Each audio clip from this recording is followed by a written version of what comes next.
ಎಲ್ಲರಿಗೂ ನಮಸ್ಕಾರ.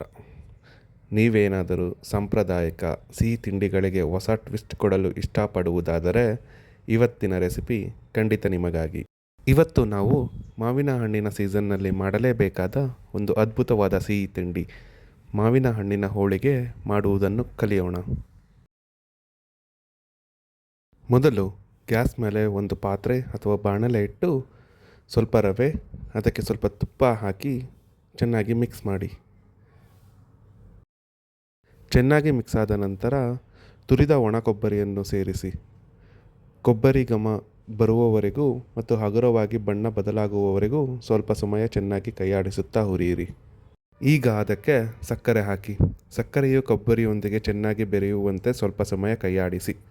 ಈಗ ರುಬ್ಬಿಟ್ಟುಕೊಂಡ ಮಾವಿನ ಹಣ್ಣಿನ ಪೇಸ್ಟ್ ಅನ್ನು ಬಾಣಲಿಗೆ ಹಾಕಿ ಎಲ್ಲವನ್ನು ಚೆನ್ನಾಗಿ ಮಿಕ್ಸ್ ಮಾಡಿ. ಮಿಕ್ಸಿ ಜಾರಿನಲ್ಲಿ ಇನ್ನೂ ಸ್ವಲ್ಪ ಮಾವಿನ ಪೇಸ್ಟ್ ಉಳಿದಿದ್ದರೆ ಅದಕ್ಕೆ ಸ್ವಲ್ಪ ನೀರು ಹಾಕಿ ತೊಳೆದು ಆ ನೀರನ್ನು ಬಾಣಲೆಗೆ ಸೇರಿಸಿ. ಮಿಶ್ರಣವು ಹೂರಣದ ಹದಕ್ಕೆ ಬರುತ್ತಿದ್ದಂತೆ ಅದಕ್ಕೆ ಏಲಕ್ಕಿ ಪುಡಿ ಸೇರಿಸಿ. ಇದು ಹೋಳಿಗೆಗೆ ಒಳ್ಳೆಯ ಸಾಂಪ್ರದಾಯಿಕ ಸುಗಂಧ ನೀಡುತ್ತದೆ. ಹೂರಣವು ಪೂರ್ತಿಯಾಗಿ ತಣ್ಣಗಾದ ಮೇಲೆ ಅದರಿಂದ ಸ್ವಲ್ಪ ಸ್ವಲ್ಪವೇ ಮಿಶ್ರಣವನ್ನು ತೆಗೆದುಕೊಂಡು ಸಣ್ಣ ಸಣ್ಣ ದುಂಡಗಿನ ಉಂಡೆಗಳನ್ನು ಮಾಡಿಟ್ಟುಕೊಳ್ಳಿ. ಈಗಾಗಲೇ ನೆನೆಸಿಟ್ಟುಕೊಂಡಿರುವ ಮೈದಾ ಹಿಟ್ಟಿನಿಂದ ಸಣ್ಣ ಉಂಡೆಯನ್ನು ತೆಗೆದುಕೊಂಡು ಕೈಯಿಂದಲೇ ಚಿಕ್ಕದಾಗಿ ಪೂರಿಯಂತೆ ಲಟ್ಟಿಸಿ ಅಥವಾ ಹರಡಿಕೊಳ್ಳಿ. ಈಗ ಮೈದಾ ಹಿಟ್ಟಿನ ಮಧ್ಯದಲ್ಲಿ ನಾವು ಮಾಡಿಟ್ಟುಕೊಂಡ ಮಾವಿನ ಹೂರಣದ ಉಂಡೆಯನ್ನು ಇಟ್ಟು ಮೈದಾ ಹಿಟ್ಟಿನಿಂದ ಎಲ್ಲ ಕಡೆ ಸರಿಯಾಗಿ ಮೂಟೆಯಂತೆ ಕವರ್ ಮಾಡಿ.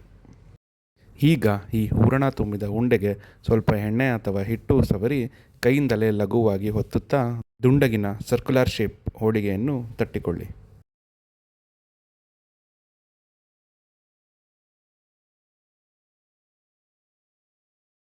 ಗ್ಯಾಸ್ ಮೇಲೆ ತವಾ ಬಿಸಿ ಮಾಡಲು ಇಡಿ.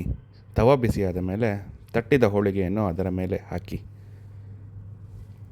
ಹೋಳಿಗೆಯ ಎರಡೂ ಬದಿಗಳಿಗೂ ತುಪ್ಪ ಸವರುತ್ತಾ ಚೆನ್ನಾಗಿ ಬಂಗಾರದ ಬಣ್ಣದ ಚುಕ್ಕೆಗಳು ಬರುವವರೆಗೂ ಮೀಡಿಯಂ ಉರಿಯಲ್ಲಿ ಬೇಯಿಸಿ. ನೋಡಿದ್ರಲ್ಲ ಫ್ರೆಂಡ್ಸ್, ಬಿಸಿ ಬಿಸಿಯಾದ ಸಾಫ್ಟ್ ಆಗಿರುವ ರುಚಿಕರವಾದ ಮಾವಿನ ಹಣ್ಣಿನ ಹೋಳಿಗೆ ಈಗ ಸವಿಯಲು ಸಿದ್ಧವಾಗಿದೆ. ಇದರ ಪರಿಮಳ ಇಡೀ ಮನೆಯಲ್ಲಿ ತುಂಬಿಕೊಂಡಿದೆ. ಇನ್ನೂ ರುಚಿಯಂತೂ ಅದ್ಭುತ. ಈ ರೆಸಿಪಿ ನಿಮಗೆ ಇಷ್ಟ ಆಯಿತೆ? ಹಾಗಿದ್ದರೆ ತಡ ಮಾಡದೆ ಈ ವಿಡಿಯೋಗೆ ಒಂದು ಲೈಕ್ ಕೊಡಿ.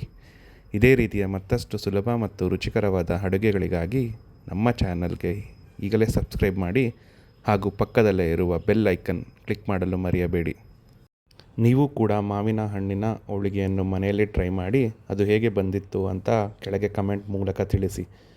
ಮುಂದಿನ ವಿಡಿಯೋದಲ್ಲಿ ಮತ್ತೊಂದು ಹೊಸ ರೆಸಿಪಿಯೊಂದಿಗೆ ಸಿಗೋಣ. ಧನ್ಯವಾದಗಳು.